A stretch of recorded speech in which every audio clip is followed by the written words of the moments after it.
Hi guys, welcome back to K-Drama Addict. The morning light had no business being that beautiful. It spilled through the floor-to-ceiling windows of the Han estate like liquid gold, painting everything in that warm, honeyed glow that made even cold marble look like something worth touching. Cherry blossoms from the garden drifted lazily past the glass, and somewhere in the distance, a bird was singing a song that had absolutely zero awareness of the catastrophe it was about to soundtrack. Park Ji-soo, socialite, Instagram phenomenon, professional disappearing act, and wife of one of Seoul's most feared men, walked through the front door of her own home at 7:43 in the morning wearing a Valentino trench coat, red-soled Louboutins that had seen the cobblestones of Milan, and a fresh blowout that cost more than most people's car payments. Her Hermes carry-on rolled behind her with the quiet dignity of old money. She smelled like the first-class lounge at Charles de Gaulle. She looked like a woman who had never once in her life touched a dish sponge. She had been gone for 17 days. Monaco, then Paris, then a quick hop to Dubai because, darling, the Burj Al Arab was calling and one simply cannot ignore that. 17 days of charity galas and yacht dinners and being photographed next to other beautiful, useless people. 17 days of posting mirror selfies in designer hotel bathrooms. Her face a masterpiece. Foundation by Giorgio Armani, lashes by God himself, cheekbones that made sculptors weep. She wore her wealth like a second skin, perfectly fitted, never wrinkled, always photographed from the right angle. Park Ji-soo was 32 years old and had been beautiful her entire life. She had weaponized it early and used it often. She did not call ahead. She never called ahead. Why would she? This was her house. Her name was on the deed right next to his, right next to the name of her husband Han Seo-jun, age 35, CEO of a legitimate real estate empire and illegitimate head of the Changjin organization, which, depending on who you asked, was either a private investment group or the reason 3 city councilmen slept with one eye open. He was the kind of man who had enemies who had enemies. The kind of man who wore tailored suits to meetings that ended with handshakes that meant something different from what was said out loud. He was also, apparently, the kind of man who forgot to lock the bedroom door. Ji-soo dropped her Hermes bag on the entryway table, the one that cost 80,000 won to ship from Florence, and rolled her suitcase to the base of the grand staircase. The house was quiet, beautifully quiet, the kind of quiet that a woman who had been at a rooftop party in Dubai 48 hours ago genuinely appreciated. She took off her coat, smoothed her Prada blouse, began climbing the stairs in the easy, confident way of a woman who had never once questioned whether she belonged somewhere. The master bedroom door was slightly ajar. She pushed it open, and the universe, in all its chaotic and spectacular cruelty, dropped the curtain on 17 days of champagne and irrelevance. The bed, their bed, the California king she had personally selected from a showroom in Copenhagen, with the silk duvet imported from Lyon, the same duvet that cost as much as a small used vehicle, was occupied. Han Seo-jun was there. Of course he was there. He was asleep on his back with the sheets tangled around his waist, one arm thrown over his head, his face carrying the specific peacefulness of a man who was, without question, deeply satisfied with his life. And tucked against him, her head on his chest, one hand resting over his heartbeat like she was listening to a song only she could hear, was a woman, a black woman, their maid, Diamond Reeves, 30 years old, from San Antonio, Texas, who had been employed in this house for 11 months, 3 weeks and 4 days, who cleaned this very bedroom every Tuesday and Friday, who ironed Seojin's shirts with a precision that bordered on artistry, who had, until approximately this moment, been the single most disrespected employee in the Han household, because Ji-soo Park had made it her personal mission to treat Diamond Reeves like she was invisible, interchangeable, and fundamentally less than. She was wearing nothing. She was glowing. Her hair, or rather, the absence of it, because Diamond had shaved it completely some weeks back, and the result was devastating in the most breathtaking way possible, caught the morning light like dark velvet. Her skin was the color of midnight and warm caramel and every beautiful thing that exists between those two shades. She had the kind of face that painters throughout history had failed to do justice to. Full lips, strong jaw, lashes that required no mascara, no falsies, no Instagram filter. She was asleep and she was radiant and she was in Ji-soo's bed. The silence lasted maybe 4 seconds. Then Park Ji-soo said, at a volume that rattled the Murano glass chandelier overhead. What the absolute fuck? Han Seojin's eyes opened. To his credit, and there was very little credit available to him in this moment, he did not panic. He was a man who had been shot at twice, had negotiated with people who carried machetes as a fashion statement, and had once sat across a dinner table from a man who had put a hit on him and calmly eaten the entire three-course meal. He did not panic. He sat up. He looked at his wife in the doorway. He looked at Diamond, who was now also awake, whose eyes had gone very wide, who had pulled the silk sheet up around herself with a kind of quiet dignity that, under literally any other circumstances, Jisoo might have respected. And he said, with the calm of a man ordering coffee, "You're back early. You're back early. Not, I'm sorry. Not, this isn't what it looks like. Not even, oh God, Jisoo. Please don't scream.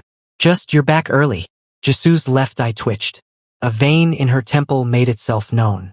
Her Louboutins, which she had not removed because Jisoo Park did not remove her shoes until she was good and ready, clicked once, twice against the marble floor as she took 2 steps into the room. "Seo-jun," she said, her voice dropping from a scream to something far more dangerous. The quiet of a woman who was calculating, rapidly. "Is that my maid in my bed?" "She's not your maid," Seo-jun said, and his jaw tightened with something that the words landed like a slap, because Jisoo knew. She knew, in 11 months she had never once used that name. It had always been hey you or the girl or, on particularly charming occasions, simply a snap of her fingers. Diamond sat very still. She was not going to run. She had grown up in San Antonio, had worked 3 jobs at once by the time she was 20, had survived things that would make this moment look like a mild inconvenience. She was afraid, she would not pretend otherwise, but she was not going to run. "Get out of my house," Jisoo said, and it was directed at Diamond. Her voice laced with the particular venom of a woman who had never had to work for anything and resented those who had. "She's not going anywhere," Seo-jun said. He rose from the bed, all 6 feet of him, unhurried, bare-chested, and stepped between them with a finality that made Jisoo blink. The silence that followed was geological, ancient, the kind that rearranges things permanently. Jisoo looked at her husband, at the set of his jaw, at the way his body was angled, not toward her, but away from her, toward the woman on the bed. And somewhere beneath the rage and the expensive perfume and the 17 days of being fabulous in international cities, something cracked open in her chest. Not love. Jisoo wasn't sure she'd ever loved him the way the word was supposed to mean, but possession, pride, the unbearable humiliation of being replaced, in her own bed, by the woman she had treated like furniture. She picked up her Hermes bag. She smoothed her Prada blouse with shaking hands. "You will regret this," she said, and it was not a threat so much as a promise. The kind made by women who have resources and patience and absolutely no moral ceiling. She turned. She walked out. Her Louboutins echoed all the way down the stairs. And in the golden morning light of the master bedroom, Han Seo-jun exhaled slowly and turned back to Diamond, who was sitting in the middle of their destroyed normalcy, with her sheet wrapped around her and her eyes very bright. "Are you okay?" he asked softly. And Diamond Reeves, who had been called everything but her name in this house, who had swallowed indignities for 11 months like bitter medicine, who had somehow, fallen into something with this man that she had neither planned nor intended and was now absolutely terrified of, said, "I've had worse mornings." And despite everything, he almost smiled. Nobody plans to fall in love with their employer. Diamond Reeves had certainly not planned it. She had plans of a very different nature when she accepted the position at the Han estate 11 months ago. Practical plans, survival plans, the kind of plans that belong to a woman who grew up in a 2-bedroom house in San Antonio with a mother who worked double shifts and a brother who was always almost getting his act together. Diamond had been practical her entire life. Practical got you through. Practical meant that when opportunity knocked, you answered it. Even if opportunity looked like a housekeeping job at the home of a Korean crime lord in a city where she didn't speak the language and didn't know a soul.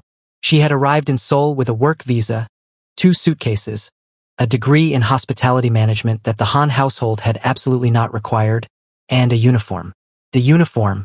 God, she had hated that uniform. Black dress, white collar, white apron.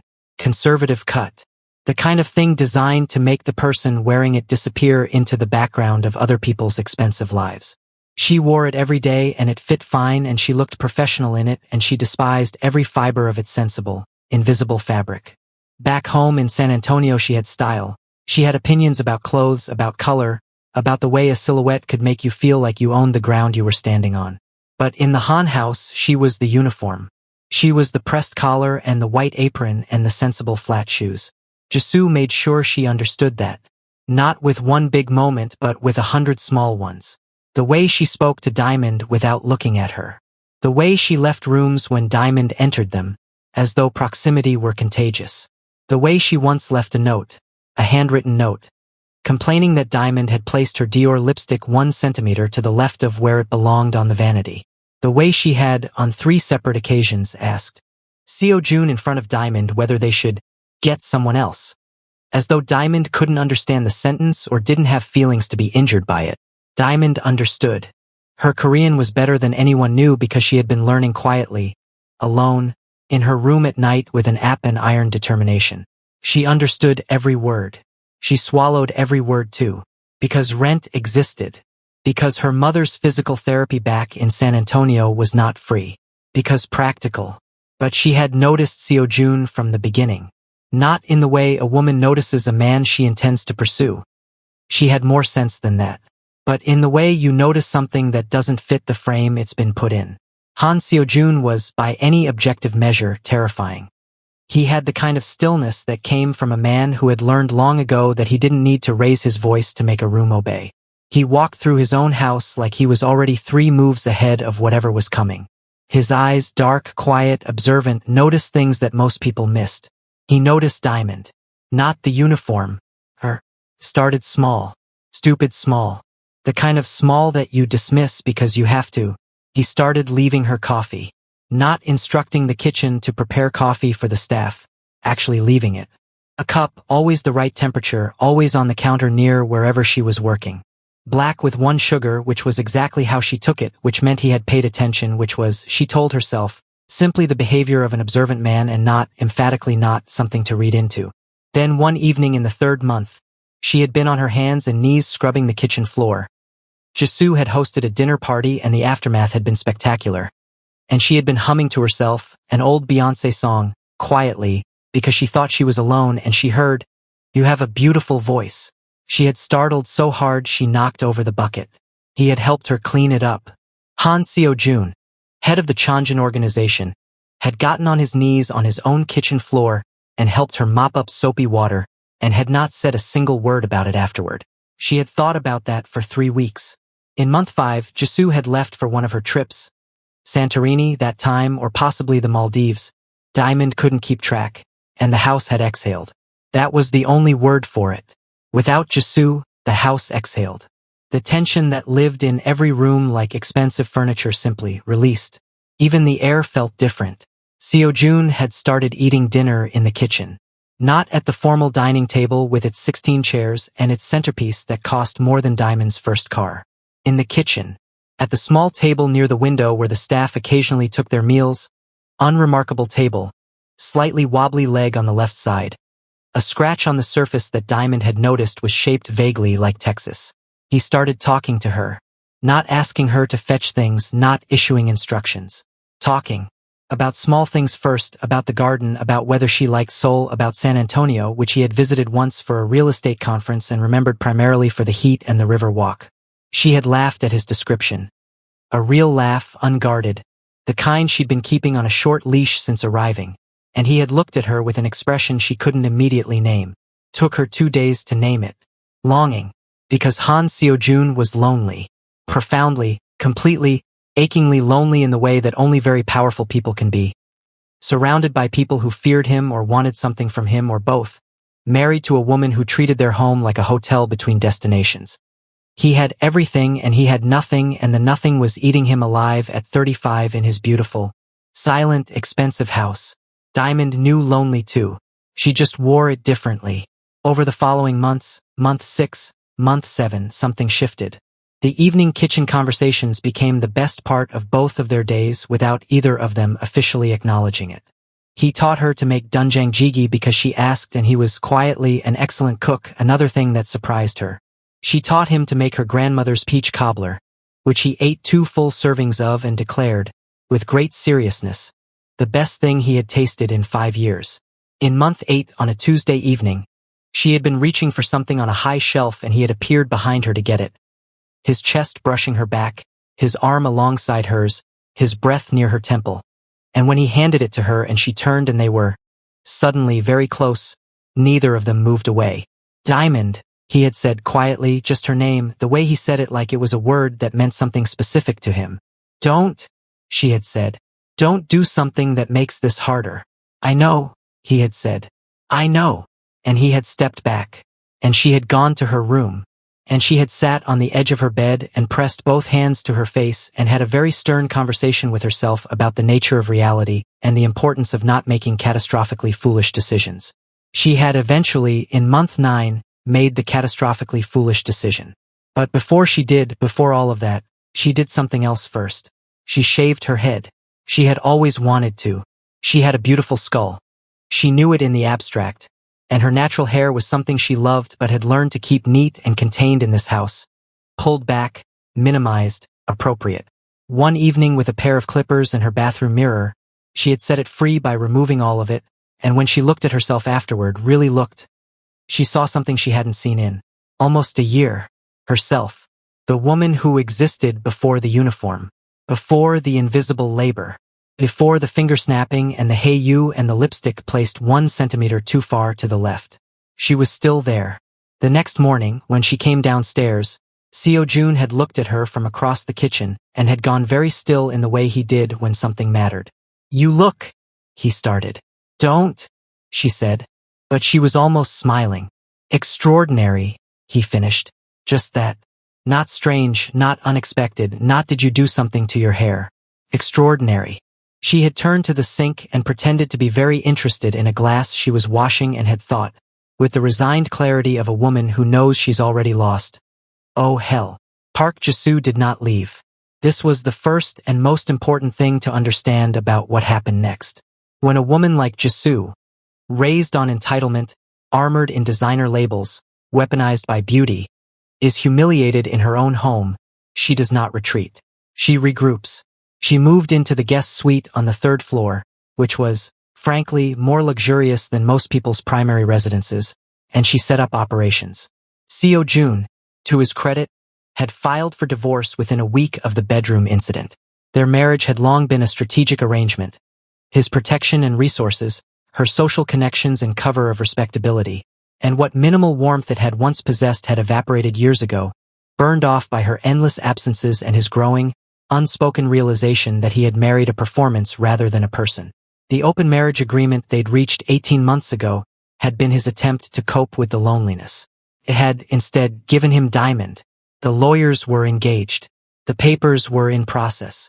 By the laws of their arrangement, Ji-soo would leave with a settlement that would keep her in Chanel and Louboutins until the end of time and then some. She should have taken the settlement and gone to Monaco and never spoken of this again. But Ji-soo Park had never in her life accepted losing gracefully. On the surface, she was magnanimous. This was the part that should have been the warning sign.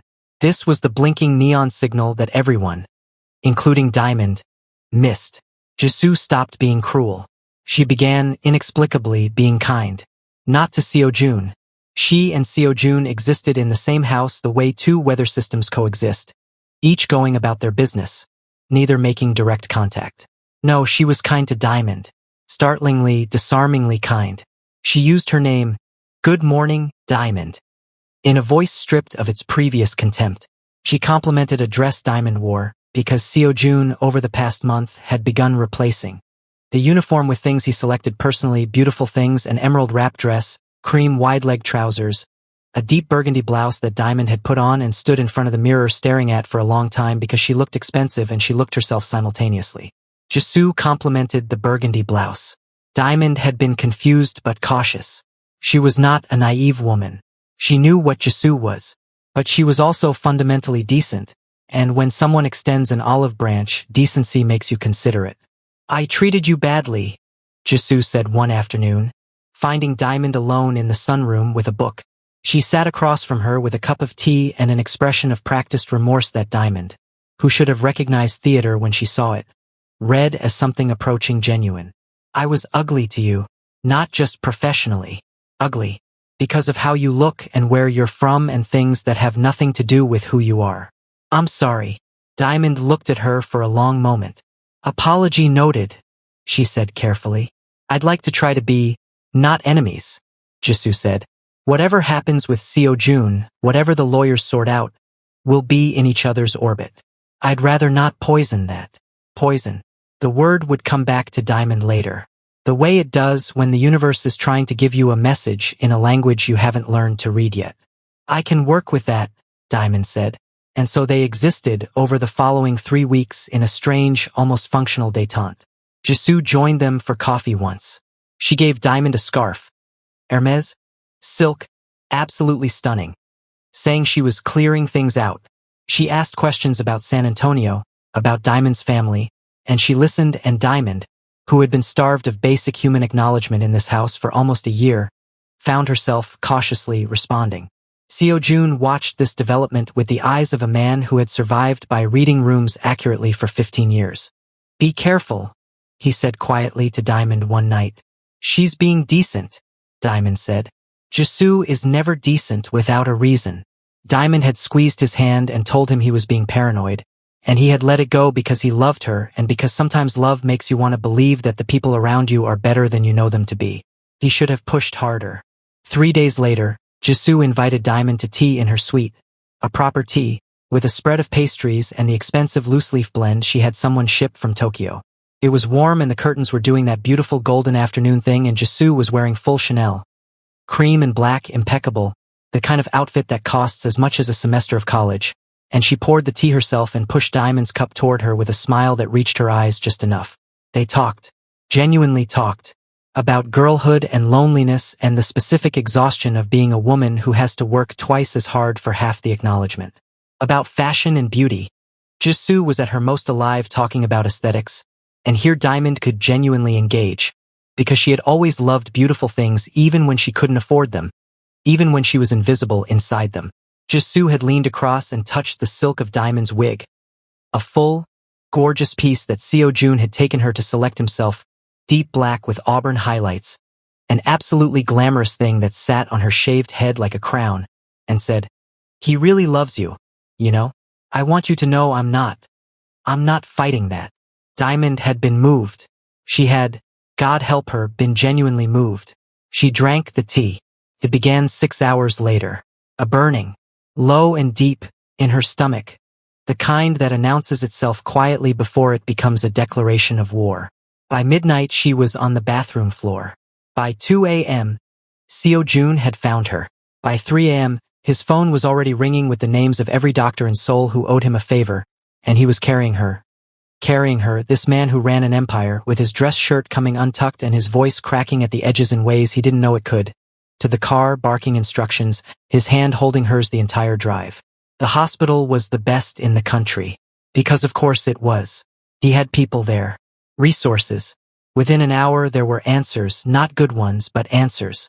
Toxicology was telling a story about compounds that did not belong in a healthy 30-year-old woman, and Seo Jun, standing in a hallway that smelled of antiseptic with his hands shaking for perhaps the first time in his adult life, understood with the cold clarity of a man who had been in this world for 15 years exactly what that story meant. He had Diamond moved to a private room. He posted people outside the door. He sat in the chair beside her bed and he held her hand and he did not leave. At 4 a.m. she opened her eyes.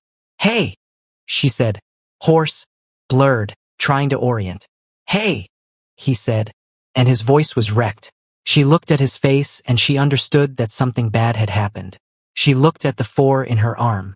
She looked at the ceiling of a room that was not their house.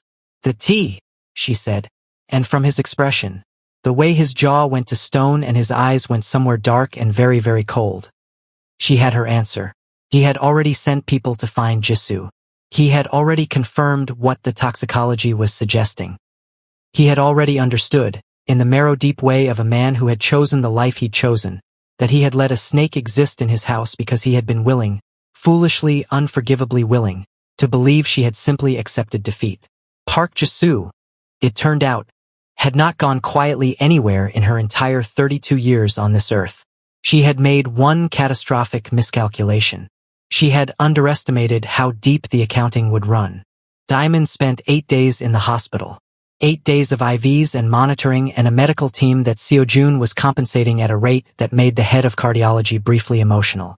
He was there every morning when she woke up. He left in the evenings only because she told him to sleep in an actual bed and because she used a tone that reminded him, despite everything, that she was not a woman who required hovering. But he always came back. On the third day, she was well enough to sit up properly and eat something that wasn't through a tube, and she ate doenjang jjigae that he had brought in a container from home, made himself at some point in the past 48 hours between destroying Park Ji-soo's life and reorganizing his own. It was perfect. She ate the entire thing. "You're ridiculous," she told him, and she meant it as the highest possible compliment. "I know," he said on the fourth day. She asked him about Ji-soo. He told her. The evidence had been assembled with the efficiency of a man who had access to resources that existed in the spaces between legal and otherwise. Ji-soo had been identified, confronted, and, through a process that the Korean legal system would describe as several things and that Seo-jun would describe only as sufficient, removed from the equation. The divorce papers had been expedited with a finality that money and certain strategic conversations with certain people could achieve. Ji-soo Park was, as of 48 hours ago, no longer anyone's wife and no longer a resident of Seoul in any practical sense. The settlement she received was technically generous. The conditions attached to it were not. "You didn't," Diamond started. "No," Seo-jun said, because he understood the question. "She's alive. She's far away. She's going to stay far away." Diamond exhaled. She had not known, until that exhale, how much she'd needed that specific assurance. "I wouldn't," he said. "I want you to know that." "I know," she said, and she did. This was the thing about Han Seo-jun that the world misread. The reputation and the reality were different landscapes. He operated in a world of hard men and harder choices, yes. But his violence was always about protection. It had never been gratuitous. And it had never been directed at someone who didn't already know exactly the territory they were in. Diamond was not in that territory. She was somewhere entirely different. And he had known that from the first cup of coffee left on the counter, from the first time he heard her hum Beyoncé in the kitchen, from the evening in month 8 when he handed her something from a high shelf and they stood very close and she told him don't and he respected it immediately. On the 6th day, she asked him to bring the wig. He did, along with the burgundy blouse, because he knew she would want to feel like herself. He helped her with the wig, carefully, the way you handle something precious. And when she was done, when she looked in the small mirror they had brought her, she assessed herself for a long moment. "She picked this out," Diamond said. She meant Ji-soo. The Hermes scarf on the bedside table. "Do you want me to throw it away?" Diamond considered this with the gravity it deserved. "No," she said finally. "It's a beautiful scarf. She doesn't get to take that away too." He looked at her with that expression she'd first identified in month 6 and understood fully by month 9. The one that lived in the exact space between wonder and relief, the expression of a man who has found the thing he didn't know he was looking for and is terrified of how much it matters. On the 8th day, they took her home. The house was different. She noticed it immediately. Not structurally. The marble was the same. The chandelier was the same. The cherry blossoms still drifted past the window in the late afternoon light. But the feeling of it had changed in a way she hadn't expected. The third-floor suite was empty. The guest rooms were empty. The particular anxiety that had lived in the walls since she'd first arrived.